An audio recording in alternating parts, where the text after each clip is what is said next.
बिस्मिल्लाहिर्रहमानिर्रहीम अस्सलातु वस्सलामु अला खातमिन नबिय्यीन व अला आलिहि व सहबिही अजमाइन। अस्सलामु अलैकुम व रहमतुल्लाहि व बरकातुहू। आज जो है वो कोई अच्छी खबर नहीं है, बुरी खबर है, और बुरी खबर हमसाया मुल्क से है। और हमसाया मुल्क जो है वो वहाँ पे एक फ़ज़ाई हादसा हुआ है। अहमदाबाद शहर का नाम है, जहाँ से लंदन के लिए फ़्लाइट उड़ी एयर इंडिया की। और एयर इंडिया की फ़्लाइट में टाइम्स ऑफ इंडिया से ये ख़बर जो है ये मुस्तार आपकी खिदमत में पेश कर रहा हूँ। और इस फ़्लाइट के अंदर जो है जो इन्फॉर्मेशन में अगर कोई कमी बेशी है तो वो टाइम्स ऑफ इंडिया को क्रेडिट या डिसक्रेडिट आपको देना चाहिए। ठीक है जी। वो 5 मिनट के अंदर अंदर करीबी आबादी के ऊपर क्रैश कर गई जी। और मेघाई मेघानी मेघानी जो मेघानी को इलाका था शहर का ही, जिस तरह शहर के मुख्तलिफ इलाके होते हैं ना, लाहौर में गुलबर्ग है, अंदरून में शहर है, ठीक है, इस तरह करके वो इलाका होगा कोई, वहाँ पे गिर गई। अब इसमें मुख्तलिफ इतलात हैं, लेकिन इनकी इतला के मुताबिक 230 पैसेंजर सवार थे, और 230 मुसाफिरों के अलावा 2 पायलट थे, 10 जो एयर होस्टेस या कैबिन क्रू होते हैं। लेकिन इससे जो बड़ी बात है, कैप्टन सुमीत शबरवाल जो हैं, वो उसके कैप्टन थे, उसको लीड कर रहे थे। और फर्स्ट ऑफिसर जो हैं क्लाइव कंडर साहब जो है वो उसको उनको असिस्ट कर रहे थे। और ये जो है अपना एयर इंडिया का 787 ड्रीम लाइनर तैयारा था। और मैं आपको इसके ऊपर थोड़ा सा 787 के ऊपर बात करूंगा अपने ज़ाती इल्म की बुनियाद के ऊपर। लेकिन अ, ये जो अगली ख़तरनाक बात है कि ये त्यारा आबादी के ऊपर क्रैश हुआ। तो ये जो मुसाफिर ऑन बोर्ड थे वो तो अपनी जगह के ऊपर, उनकी तो जानों को शदीद ख़तरा है ही है। लेकिन जो नीचे आबादी पे गिरा होगा, आबादी में भी कैजुअलिटी होंगी। अमित शाह साहब जो हैं वो इस मौके के ऊपर बोले हैं कि उन्होंने बताया है कि गुजरात के चीफ मिनिस्टर भूपेंद्रा पाटिल साहब जो हैं वो भी इसमें सवार थे। इसके अलावा एक और मिनिस्टर हर्ष संघवी साहब भी थे इसके अंदर। भूपेंद्रा पाटिल साहब ने जी बड़े अफसोस का इजहार किया है।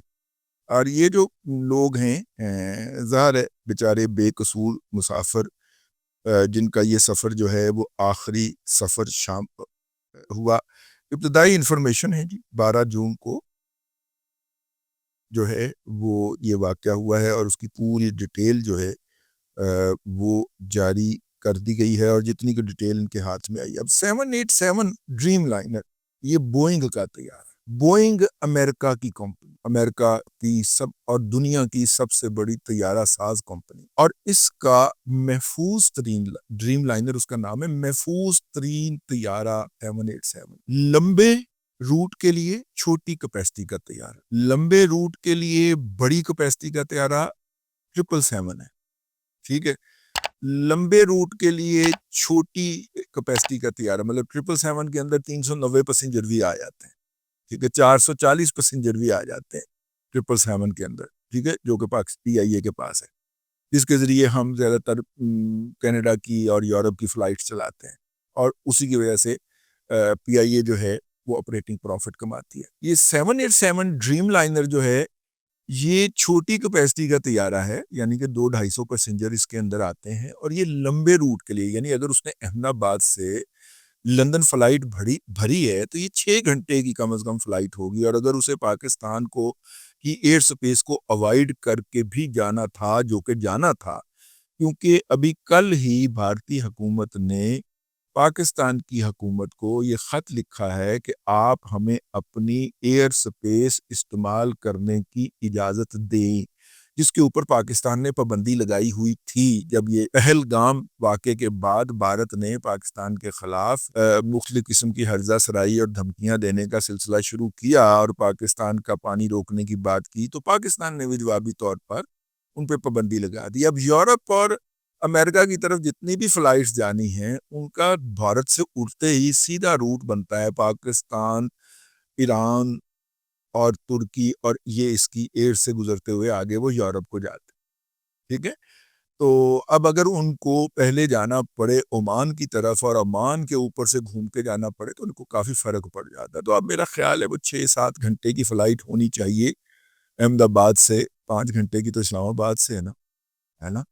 تو 6-7 گھنٹے کی تو ہونی چاہیے نا احمد آباد سے وہاں تک کی. تو وہ اس فلائٹ کے اوپر تھے. 787 کے حادثات جو ہیں نا جی دنیا بھر کے اندر وہ بہت کم ہے. اسی لیے وہ کامیاب ترین طیارہ سمجھا جاتا ہے. اور خاص طور پہ جب سے یہ والی اسٹریٹجی ایئر اسٹریٹجی ناکام ہوئی ہے جس کے اندر ہب ٹیکنالوجی ہب فلسفی جس کو کہا جاتا ہے کہ اس پورے ریجن سے پہلے مسافر دبئی اکٹھے کیے جائیں اور پھر دبئی میں یورپ کی اس منزل پہ لے کے جایا جائے وڈیرے جہاز کے اندر.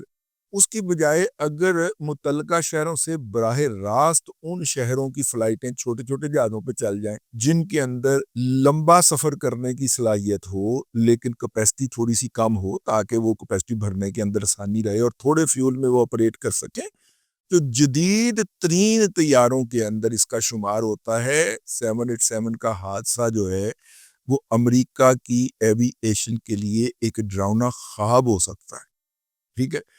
کچھ لوگ کہہ رہے ہیں کہ جب سے یہ پاکستان اور بھارت کے درمیان کلیش ہوا ہے اور اس کلیش کے اندر پاکستان نے فرانس, برطانیہ اور روس 3 ممالک کی ٹیکنالوجیز کا بیڑا غرق کیا ہے, بھرکس نکالا ہے, جنازہ پڑھایا ہے, اس کے بعد امریکہ نے بھاگ دوڑ کے جنگ اس لیے رکوائی کہ کہیں یہ ہماری ٹیکنالوجی بھی پاکستانیوں کے آگے نہ ڈا دیں, اور اگر انہوں نے پاکستانیوں کے آگے رکھ دی تو جس طرح ان کا ہاتھ کھلا ہوا ہے وہ ہماری ٹیکنالوجی کا بھی تیا پانچا کر دیں گے. تو جنگ تو رک گئی. اب جنگ کے بعد سے لے کے اس حادثے تک کم از کم 4 امریکہ کے بنے ہوئے ہیلی کاپٹر بھارت میں مختلف جگہوں کے اوپر گرے اور گر کر تباہ ہوئے, اور اس تباہی کے بعد اب یہ بڑی تباہی ہو گئی ہے. انسانی نقصانات ہوئے ہیں, اس کے اندر انسانی جانوں کا ضیاع نہیں ہونا چاہیے. ہمیں بہت دکھ ہے, تکلیف ہے. اہل پاکستان میں سے کسی نے اس کا مذاق نہیں اڑایا. ویسے اندروں اسی یرکے بھی ہوئے ہیں. مطلب میں ذاتی طور پہ اگر آپ پوچھیں تو میں اندر سے ڈرا ہوا ہوں کہ یہ امیت شاہ کا یا اجیت ڈوبھل کا یا ان کا کوئی اعتبار نہیں ہے کہ یہ گھوم پھر کے یہ بھی ڈال دیں کہ یہاں پہ ایک پاکستانی بھی آیا ہوا تھا اپنے رشتہ داروں سے ملنے کے لیے, تو یہ اس کی کارستانی لگتی ہے. مطلب اس طرح کا کوئی بھی ان سے بعید نہیں ہے کہ یہ کہانی یہ گھڑ کے اور پاکستان کے اوپر سوار ہو جائیں یا جناب گھس کے ماریں گے کا نعرہ لگا دیں, کوئی پتہ نہیں ہے. ٹھیک ہے. تو لہٰذا میں عرض کر رہا ہوں اس خدشے کے تحت میں ذاتی طور پہ بڑا یرکا ہوا ہوں اندر سے, اور ساتھ میں مجھے دکھ اور تکلیف بھی ہے کہ وہ جتنے بھی لوگ اس دنیا سے گئے ہیں, آجہانی ہوئے ہیں یا مرحوم ہوئے ہیں, جو بھی ہوا ہے ان کو یہ مطلب کہ ٹریجڈی ہے ان کے ساتھ, ایسا نہیں ہونا چاہیے تھا. اور اگر یہ کسی حادثہ تو حادثہ ہوتا ہے نا, اگر یہ حادثہ کوئی دہشت گردی بھی ہے یا تخریب کاری بھی ہے تو پھر بھی پوری تحقیق کے بعد اس تک پہنچنا ہمیں چاہیے, اور پھر اس کے بعد ذمہ داروں کا تعین کرنا چاہیے اور ذمہ داروں کو قانون کے کٹہرے میں لانا چاہیے. یہ بہرحال ایک تھا تھوڑا سا, وہ میں نے کہا کہ میں آپ کی خدمت میں عرض کر دوں. ہمسایوں سے افسوس بھی بنتا ہے, ہم ان سے افسوس کا اظہار بھی کر لیں اس کے ساتھ کہ ان کی اتنی فیملیاں جو تھیں وہ بغیر کسی وجہ کے کسی ایک شخص کی حماقت یا غلطی کے نتیجے کے اندر اس دنیا سے چلی گئیں. اب تک کے لیے اتنا ہی. اگلے ولاگ کے اندر پھر حاضری ہوگی. اللہ تبارک و تعالیٰ آپ کو آسانیاں عطا کرے اور آسانیاں خلق خدا میں تقسیم کرنے کی توفیق عطا کرے.